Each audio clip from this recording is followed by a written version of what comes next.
이 영상을 찍는 제 방 밖에는 바람이 엄청나게 붑니다. 지붕이 들썩들썩하기도 하고요. 특별히 제가 이렇게 핀 마이크를 차지 않았으면 아마 이 방에 들리는 바람 소리를 고스란히 여러분에게 전할 수 있을 터인데 조금 염려가 되네요. 여러분 평안하시죠? 잘 지내고 계시는 거죠? 운전하실 때 특별히 조심하시고요. 나무 부러지는 곳 잘 피해 다니시길 바랍니다. 뿐만 아니라 이 자연적으로 막 힘들고 이럴 때에는 지붕을 고친다고 지붕 위에 올라가거나 아니면 나무 곁에 서거나 그러다가 어려움을 당하시는 분들이 저희 주변에 좀 계세요.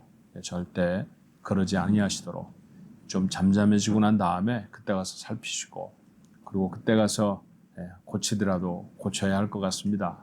지금 막 그런 일들을 너무 서두르시다 보면 잘못하면 큰 변고를 당하실 수 있으니까 특별히 지혜롭게 조심하시기를 바랍니다. 오늘 2월 9일 금요일 하나님의 말씀 우리의 마음에 담으며 매일 예배로 나갑니다. 기도할까요?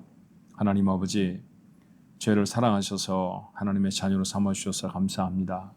이 시간에도 주 앞에 기도하는 것은 이 큰 자연의 아버지 하나님 그 성난 것 같은 이 자연의 모습 앞에 저희들이 얼마나 작고 보잘것없는 존재인지 제 스스로를 돌아보게 됩니다. 하나님의 도우심이 아니시곤 하루도 살아갈 수 없는 저희들이 오니 흩어져 살아가는 우리 가족들 저들의 삶을 지켜주옵소서. 안전하게 하여 주시옵소서. 저들의 주택을 지키시고 저들의 거처를 보호하여 주옵시며 저들의 사업터를 주님 지켜주시고 저들이 출입할 때 그 걸음걸음에 하나님의 인도하심이 함께하여 주시옵소서. 특별히 바람이 심하고 비바람이 몰아치는 곳에 있는 저희 예배당 하나님 지켜주셔서 하나님 앞에 나와 예배하기에 부족함이 없도록 견고하게 지켜주시옵소서. 오늘도 주의 말씀을 제 마음에 담습니다. 아버지 하나님, 저희들이 사는 집만 견고해져야 할 것이 아니라 정말로 우리의 믿음이 하나님 앞에 견고하여야 할 것이오니 오늘도 주의 말씀을 통해 온전한 그리스도인의 모습으로 하나님 앞에서는 저희 모두가 되도록 축복해 주옵소서. 예수님의 이름으로 간절히 기도하옵나이다. 아멘. 찬송가 180장입니다. 하나님의 나팔소리, 주의 재림을 열망하는 찬송인데요. 오늘 본문 중에 주의 재림의 말씀이 있어서 그렇습니다. 우리 같이 찬송하고 말씀 나눌까요?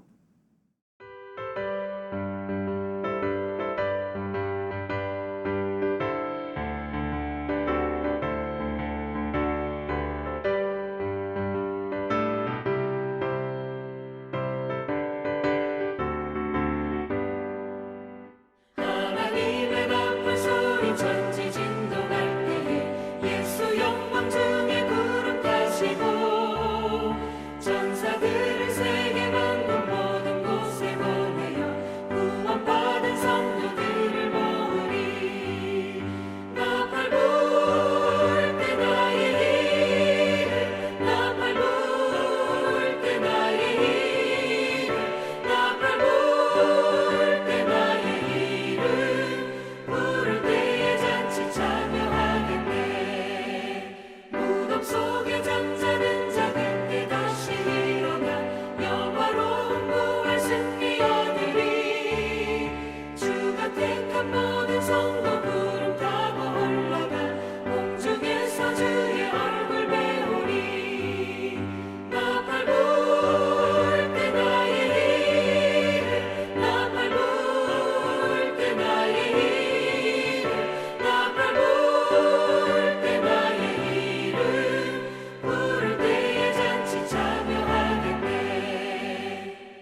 주신 말씀 마가복음 13장 14절로 27절의 말씀입니다.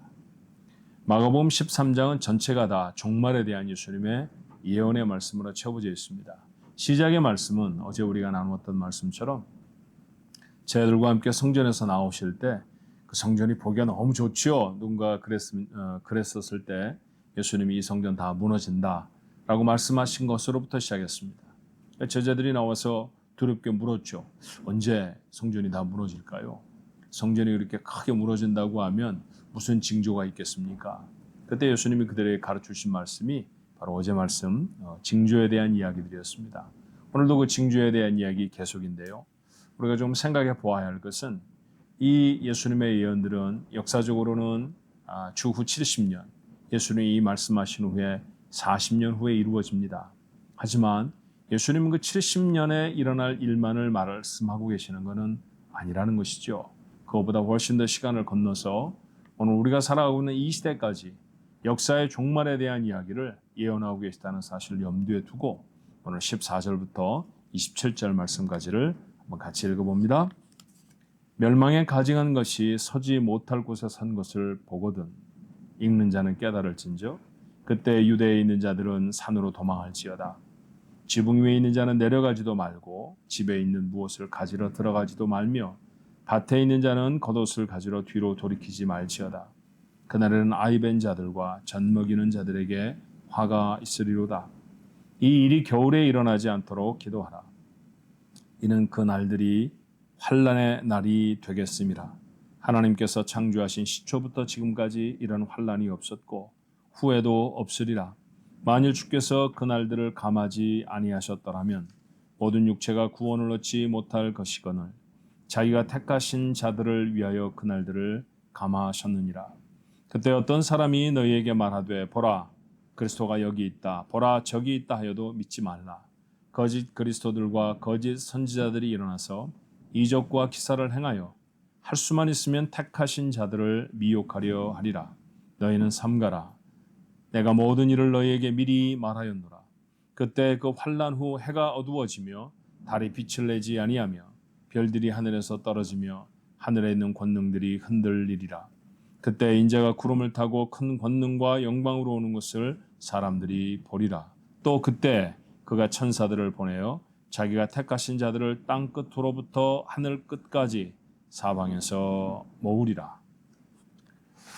마지막 때에 어떤 일이 일어날 것인가? 징조라고 표현하죠. 징조에 대한 얘기의 계속입니다. 자, 어제 우리가 4가지 정도의 징조에 대해서 말씀을 나누었던 것 여러분 혹시 기억하시는지 모르겠어요? 자, 어떤 말씀들을 기억하십니까? 거짓된 예수가 나타날 것이니 그 예수를 따르지 말으라 라고 하는 말씀 여러분 기억하십니다. 그렇죠? 그리고 그 다음에는 난리가 일어난다라는 얘기도 들으셨습니다. 박해가 있을 것이고요. 복음이 땅끝까지 전파될 것이다. 모든 민족에게 전파될 것이다. 이와 같은 것이 종말의 징조라고 말씀을 드렸죠. 자, 오늘 5번째는 성소의 훼손입니다. 14절의 말씀은 조금 어려운 말씀이에요. 멸망에 가증한 것. 이건 보통 우상을 말하거나 아니면 우상 숭배를 하는 사람들을 말합니다. 서지 못할 곳에 선 것. 이것은 하나님의 성전에 들어와 있는 것이죠. 그러니까 다시 말하면 하나님의 성전 안에 우상이 세워지거나 아니면 우상을 숭배하는 사람들이 하나님의 성전을 출입하게 되는 것. 그것을 보거든이라고 하는 말씀이에요. 그때 유대에 있는 사람들은 산으로 도망할지어다. 유다의 동편에는 높은 산들이 있습니다. 요단강을 건너서 유다 동쪽으로 요단 동쪽, 유다 동편 이렇게 표현을 하는데요. 그쪽으로 가면 산들이 있죠. 그 산으로 도망하라는 것이에요. 자, 우리가 생각하는 말세의 징조 중에 하나는 성소가 훼손되는 것입니다.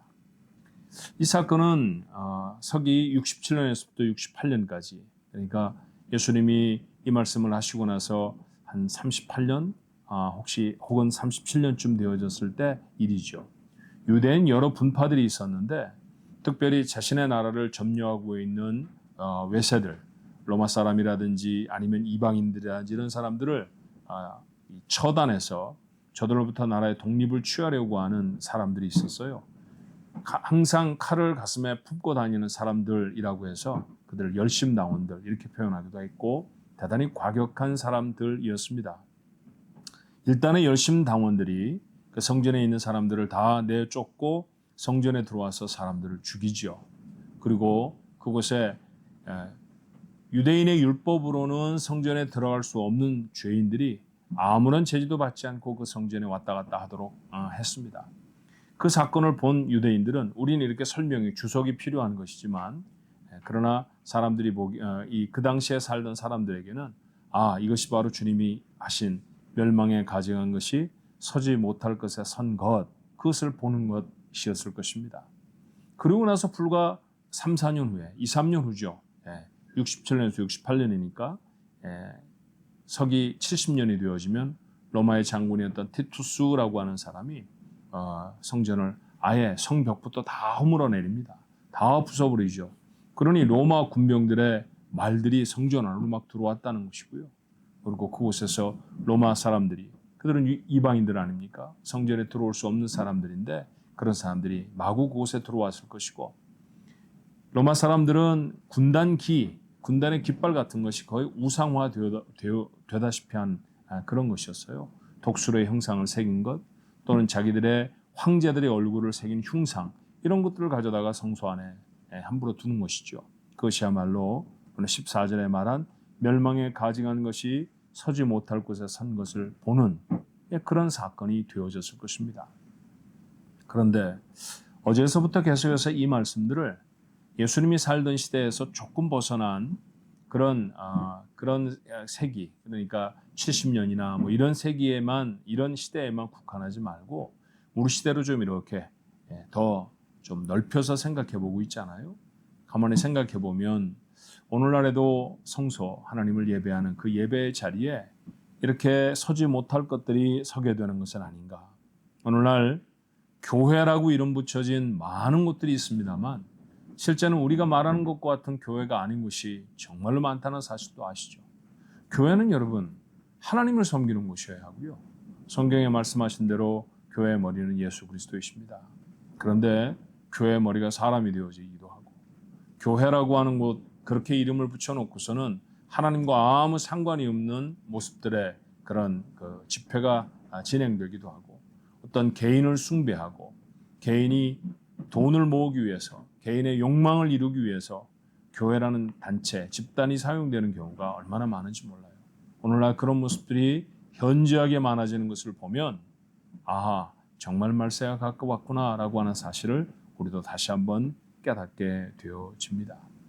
뿐만 아니라 멸망에 가증한 것이 그렇게 서지 못할 곳에 서면, 다시 말하면 교회가 회파되어지고 예배의 자리가 회파되어지면 큰 환란이 일어난다라는 것이죠. 여러분, 이건 정말로 중요한 징조입니다. 예배를 드릴 수 없게 되어지면 그때로부터 지구상에 있었던 어떤 종류의 환란과도 비교되지 않을 정도의 어마어마한 환란이 시작될 것이라는 것을 14절로부터 20절의 말씀에 말씀하시잖아요. 이때 예수님은 견뎌라, 잘 참아라 그렇게 말씀하시지 않으세요? 도망가라고 하시죠. 최선을 다해서 피해야 합니다. 오늘 여기 표현되어 있는 말씀을 한번 보십시오. 지붕 위에 있는 사람은 내려가지도 말고 도망가야 하고요. 집에 무엇이 있는 것, 그것을 내가 가져가야 될 거야, 그렇게 하고 집에 내려가지도 말라는 것이죠. 마치 비행기가 불시착했을 때 자신이 가지고 있는 짐들을 챙겨나가지 아니해야 하는 것과 마찬가지입니다. 밭에 있는 사람도 겉옷을 가지러 뒤로 돌이키지 않아야 할 것이고요. 아이를 가진 사람이나 아이를 낳아서 젖을 먹이는 여인들은 얼마나 행복한 것입니까? 그런데 그 사람들이 정말로 안 됐다, 그 사람들은 너무너무 힘들게 되어질 것이다 라고 말씀하실 정도입니다. 18절에는 이 일이 겨울에 일어나지 않도록 기도하라 하셨죠. 우리가 흔히 생각할 때 겨울은 추운 계절이니까 추울 때 환난을 당하면 어렵겠구나 그렇게 생각하실 수도 있겠습니다만, 유대의 입장에서 겨울은 그것과는 좀 다릅니다. 유대의 겨울은 우기죠. 그러니까 강이 불어넘쳐 흐르는 거예요. 강이 야트막하게 했을 때에는 도망가기가 좋지요. 좀 전에 말씀드렸던 것처럼 산으로 도망해야 하면 요단강을 건너가야 하는데, 건기에는 요단강 그저 수영하지 않아도 건널 수 있습니다. 그러나 우기에는 물이 범람하면요, 웬만해서는 수영 가지고는 택도 없습니다. 못 건너는 게 되어지죠. 더군다나 유대에는 와디라고 하는 보통 때는 말라 있다가 우기가 되어지면 강물이 범람해서 그곳으로 막 이 흘러 넘치는 그런 강들이 있지 않습니까? 곳곳에 그런 강들이 생겨버리면요. 길들이 끊겨지고 도망갈 수가 없다는 거예요. 그런 어려운 일들이 생겨지지 않도록 이게 너희의 우기에 생겨지지 않았으면 참 좋겠다. 그렇게 기도해라. 얼마나 대단한 환난이기에 이렇게 주님은 여러 번 반복해 말씀하실까요? 여러분 예배를 드리지 못하게 되는 상황이 생기면 이런 환난의 모습들이 생긴다고 하는 것을 우리가 잊지 않아야 할 것입니다. 그러니 예배라는 것은 우리에게 주어진 우리의 인생을 평안케 하는 얼마나 중요한 요소인지 다시금 생각하게 됩니다. 그러고 나서 주님은 다시 한번 거짓 예수의 등장에 대해서 경고하시죠. 그런데 오늘 특별히 무슨 말씀을 하시나요? 22절의 말씀에 보니까 거짓 그리스도들과 거짓 선지자들이 일어나서 이적과 기사를 행하여 이적도 행한답니다. 기사도 행한다고 했습니다. 그러니까 기적 같은 행사를 행한다 그런 말이죠. 사람들이 이런 것들을 보면 얼마나 마음이 혹하겠습니까? 야, 저 사람이 정말 그리스도인가 봐. 저 사람 정말 재림하신 주인가 봐. 그렇게 막 따라가는 사람이 얼마나 많아요. 용하다라고 하는 사람을 찾아다니는 것이죠. 그러지 않아야 할 것입니다. 그가 행하는 것이 아무리 기적이고 보통 사람이 행할 수 없는 것이라 할지라도 그가 거짓 그리스도일 수 있다는 사실을 기억해야 합니다. 어제도 드렸던 말씀입니다만 다시 한번 마음에 담아야 할 것. 우리 신앙의 기준은 살아계신 하나님의 말씀이어야 합니다. 그리고 하나님 앞에 진실한 마음으로 기도하십시오. 그러면 우리의 영적 눈들을 밝히셔서 분별할 수 있도록 은혜를 더하여 주십니다. 정말로 따라가야 할 것이 무엇인지 좀 이상한데 우리가 가야 할 길이 아닌 것 같아 라고 하는 것을 여러분에게 깨우쳐 주시는 것이죠. 그런 지혜가 우리에게 꼭 있어야 할 것입니다. 자, 저들이 이렇게 기적을 행하며 그리고 교묘한 말들로 속여서 얻으려고 하는 것이 무엇입니까? 세상에 있는 사람들이 아닙니다. 오늘 22절 하반절에 보니 택하신 자들을 미혹하려 하는지라. 하나님과 아무 상관이 없는 사람들을 그들이 아무리 취한들 하나님의 마음이 아플 필요가 없죠. 그렇지만 하나님의 백성들을 유린내면 하나님의 마음이 아프다는 것을 사탄이 압니다. 그래서 그 일을 한다는 것이죠. 그러니 공격의 대상은 여러분과 저입니다. 우리가 이루고 있는 가정이 공격을 받을 것이고 우리가 세운 교회가 공격을 받을 것입니다. 이 일을 이겨낼 수 있도록 우리가 더 튼실한 믿음으로 그리고 더 간절한 기도로 우리 하나님 앞에 서서 영적 능력을 구비해야 할 줄로 믿습니다. 여섯 번째로 24절로 25절에 있는 말씀처럼 지난 시간부터 이어서 하면 여섯 번째고요. 오늘 본문엔 두 번째로 하시는 말씀이죠. 4절 25절의 말씀에 보니 우주적인 변동이 있을 것이다 그랬어요. 요즘도 종종 그런 얘기를 합니다만 아직 오늘 여기 말하는 것처럼 해가 어두워지고 달이 빛을 내지 않고 별들이 하늘에서 떨어지고 하늘에 있는 권능들이 흔들리는 이런 일들까지는 이루어지지 않지만 그러나 마지막 때는 이런 기사들도 이런 징조들도 보게 될 것이라는 것이죠. 그리고 마침내 26절에 무엇입니까? 인자가 구름을 타고 큰 권능과 영광으로 오는 것을 사람들이 보리라. 주님이 재림하시는 것이죠. 첫 번째 오실 때에는 이름 없는 마을에 짐승들이 머무는 마국간에서 그렇게 가난하고 보잘것없는 모습으로 주님은 오셨습니다. 그래야 이 세상의 가장 낮은 자도 주님께로 나올 수 있기 때문이죠. 왕으로 오시려면 못 오셨겠습니까? 부유한 자로 또 이 세상을 깜짝 놀라게 할 만한 장군으로 오실 수도 얼마든지 있었겠죠. 근데 주님은 그런 모습으로 오지 않으셨어요. 겸손하고 낮춰진 자로 오셨고요. 그리고 마치 강도 중에 하나인 것처럼 아무 저항도 못하시는 것처럼 그렇게 십자가에 달려 죽으셨답니다. 그래야 오늘 이 말씀을 나누는 여러분과 제가 구원을 받을 수 있기 때문이죠. 자신의 생명을 주시기로 하고 오신 분이기에 그분은 그분의 권위를 주장하신 적이 한 번도 없습니다. 태속물로 하나님이 택하신 자들을 건지시기 위해 주로 오신 분이었으니 그분은 철저히 낮추시고 겸손하신 분이셨죠. 하나 다시 오실 주님은 다릅니다. 그분은 세상을 심판하실 분으로 오십니다. 선과 악을 갈라내실 것이고 믿는 자와 믿지 아니하는 자를 하나님의 백성과 하나님의 백성이 아닌 자를 구분하실 것입니다. 그리고 그들을 택하여 하늘에 세우시는 것이죠. 27절의 말씀이 그렇지 않습니까? 천사들을 보내십니다. 자기가 택하신 자들을 땅 끝으로부터 하늘 끝까지 사방에서 모아내십니다. 어느 편에 서셔야 할 것입니까? 하나님이 부르시는 자 그 가운데 있어야죠. 믿음의 사람으로 서야 할 것입니다. 우리는 어느 때보다도 종말의 징조들을 자주 목격하며 사는 시대를 살아갑니다. 이런 시대를 사는 우리들에게 성경 기자들이 여러 번 반복해 하는 말씀이 있죠. 깨어라, 근신하라. 그렇습니다. 깨어 있어야 하고 근신해야 합니다. 믿음으로 깨어 있어야 하고 기도로 깨어 있어야 하고 마지막 순간까지 하나님이 우리에게 주신 사명을 감당할 수 있을 때 최선을 다해 감당을 할 수 있어야 합니다. 그렇게 하나님 앞에 온전히 선 삶, 오늘 한 날의 삶을 통해서 여러분의 인생이 이루어지기를 다시 한번 주님의 이름으로 축원합니다. 기도하겠습니다. 은혜와 사랑이 많으신 아버지, 오늘 다시 한번 마지막 때에 있어야 할 그런 징조들에 대해서 주님이 하시는 말씀을 들었습니다. 저희들이 살아가는 세상 속에 이런 일들을 저희가 목격하고 살아갑니다. 하나님, 헛된 말들에 우리의 마음을 빼앗기지 아니하도록 우리 마음을 단속할 수 있게 도와주옵시고 어느 때보다도 어려운 그런 종말의 시대를 살아간다는 사실을 기억하여서 하나님 앞에 최선을 다해 예배하게 하옵소서. 예배하지 못할 때가 온다는 사실을 두렵게 받아들여야 하지 않습니까? 그 어마어마한 환난의 시간이 우리 앞에 다가오기 전에 우리가 최선을 다해 예배할 수 있게 도와주옵시고 우리에게 맡기신 귀한 사명을 위해 삶을 드리는 저희 모두가 되어지도록 주님 도와주옵소서. 오늘도 한 날을 삽니다. 그저 살 거야 그런 모습이 아니라 하나님이 원하시는 모습으로 살아내는 마지막 때를 살아가는 비장한 각오들이 오늘 예배를 참석한 하나님의 모든 가족들 속에 하나님의 모든 백성들 속에 일어나게 하여 주시옵소서. 한 날의 삶을 주님 앞에 맡깁니다. 특별히 아버지 하나님 참으로 거친 날씨 속에 우리 가족들 지켜주시기를 다시 한번 간구하옵고 예수님의 이름으로 기도하옵나이다. 아멘.